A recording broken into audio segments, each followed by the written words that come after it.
मित्रों, मैं हूँ सुधा मिश्रा और आज मैं बात करूँगी मनुष्य का आत्म विकास कैसे हो। कि विवेक शक्ति, चित्त की भावना और बुद्धि की अंतःप्रवृत्ति यदि एक बराबर नहीं हुई और इसमें विषमता रही तो मनुष्य यशस्वी नहीं हो सकता, चाहे वो कितना ही शिक्षित और योग्य क्यों ना हो।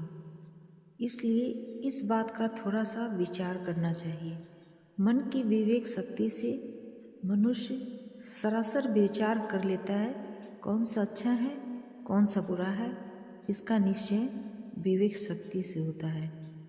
मनुष्य के चित्त में भावना की प्रधानता होती है। किसी समय यह विवेक करता नहीं परंतु कहता है कि मुझे वह अच्छा लगता है। तो इस मन की भावना पर भी मनुष्य का मनुष्यत्व बहुत अविलंबित होता है। इससे भी बढ़कर बुद्धि का अंतर्ज्ञान है जो स्वभावतः मनुष्य को प्राप्त होता है, मनुष्य के अंदर विद्यमान रहता है। इसलिए इसको सहज प्रवृत्ति भी कहते हैं और इन तीनों से मिलकर मनुष्य का मनुष्यत्व सिद्ध होता है।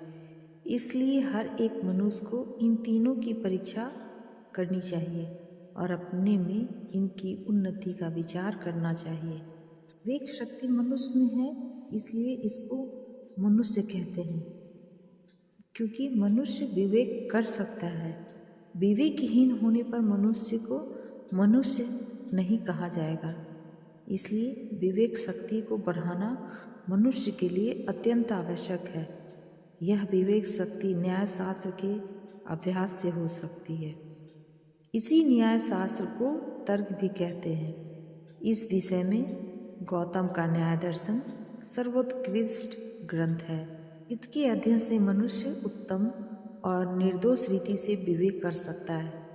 इसी उन्नति के लिए वैशेषिक दर्शन भी अच्छा है, परंतु हमेशा मनुष्य तर्कशास्त्र के अनुकूल व्यवहार नहीं करता।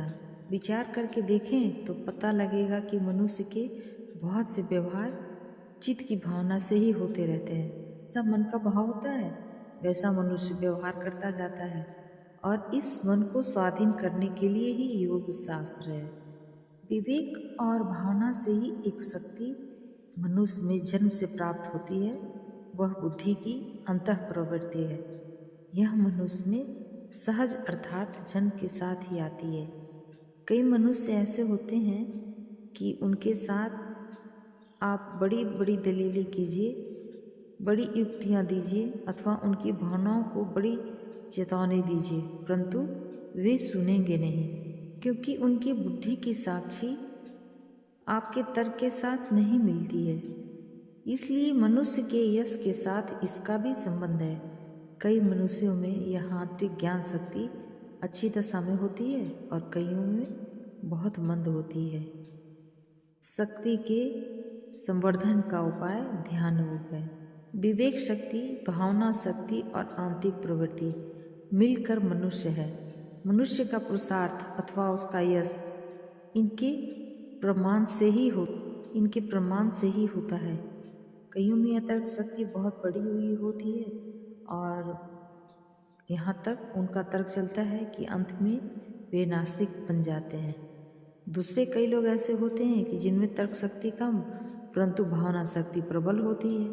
यहाँ तक भावना प्रधान वे मनुष्य होते हैं कि अंत में अंधविश्वास से इनका परिणाम होता है। तीसरे पुरुष ऐसे होते हैं कि जिनमें न तो तर्क न रहती है और न भावना रहती है, परंतु अंतःप्रवृत्ति ही इतनी जबरदस्त होती है वे किसी का सुनते नहीं और बड़े दुराग्रह से अपनी अंतःप्रवृत्ति के अनुसार ही कार्य करते जाते हैं। ये तीन ही प्रकार के पुरुष यदि दैववशात यशस्वी हुए तो निश्चय से पुरुषार्थ के साथ होंगे, ऐसा संभव नहीं। इसलिए न्याय शास्त्र, योग शास्त्र और ध्यान योग की सहायता से उक्त तीनों शक्तियों का ऐसा समविकास करना चाहिए कि तीनों शक्तियाँ स्वाधीन रहें और निश्चय के साथ पुरुषार्थ करके मनुष्य यश को प्राप्त कर सके।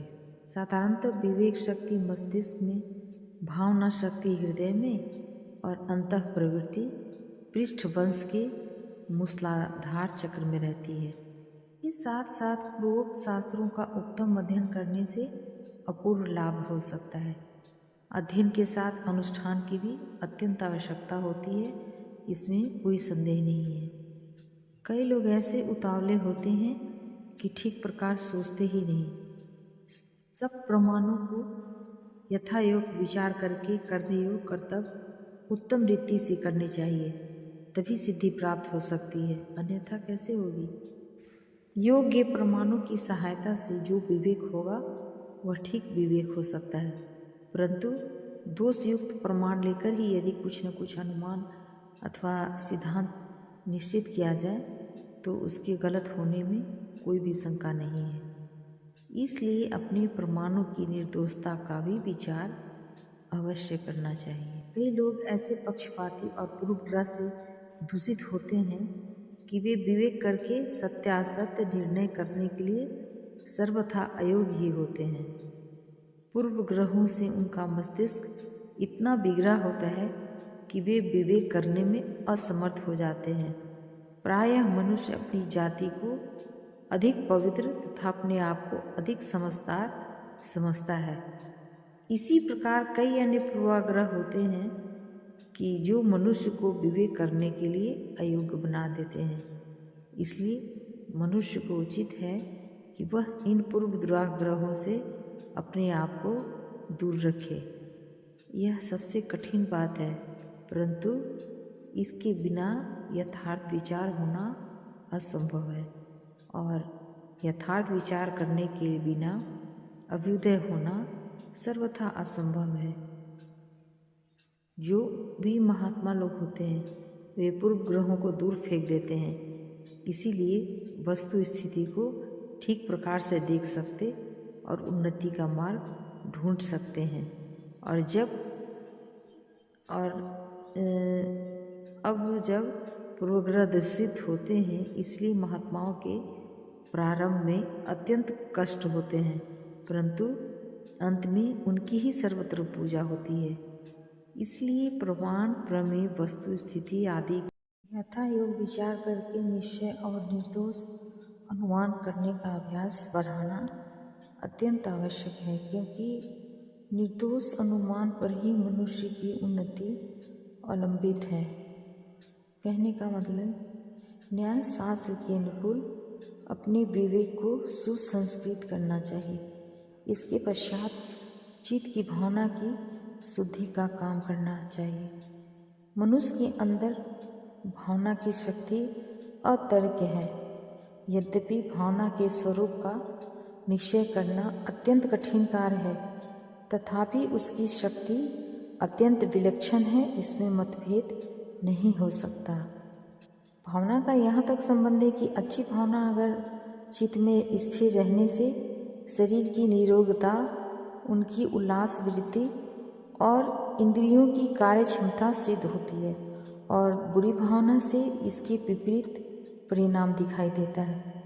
यह अपनी भावना की शक्ति आप अपने अंदर तथा अपने मित्रों के अंदर देखें और अपनी भावना को शुद्ध करने की तैयारी करें। भावना को शुद्ध करना चाहिए और देखना चाहिए कि तर्क से वह अवस्था अच्छी है या नहीं। क्या आप अपनी भावना को सहस्रों लोगों के सामने खुला कह सकते हैं? यदि कह सकते हैं तो समझिए कि वह शुद्ध भावना है।